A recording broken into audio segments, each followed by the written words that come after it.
So in this short video I'm going to show you how to clean windows traditionally at height.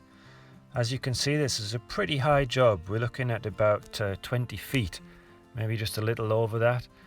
I'm using a carbon fibre pole.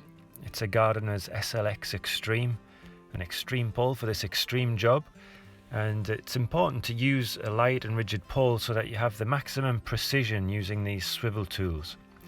This is an accelerator handle by Moerman with the flick pad, which allows us to wet up the window there. Plenty of solution because it's a big amount of glass, we don't want it drying out, and a good amount of soap to give us glide. And I'm not using any modified channel, it's just a standard Unger S channel in there.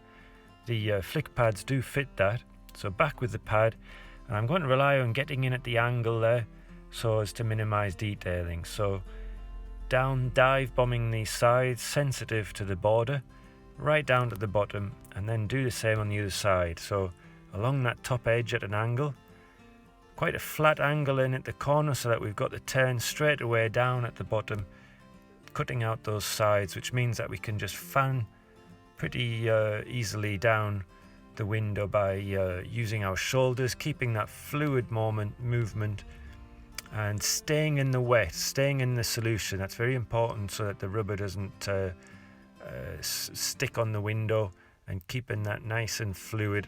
The tricky bit is the last bit, so really got to get into that wet and keep the angle, put the shoulders into it and close out. Well, hopefully I found that interesting, some tips there. Let's just have a quick look from the inside how it's turned out. Well, I'm pretty pleased with that. No detailing, no marks. So hopefully you've enjoyed this video. If so, please subscribe, and we'll see you the next time. Thanks for watching.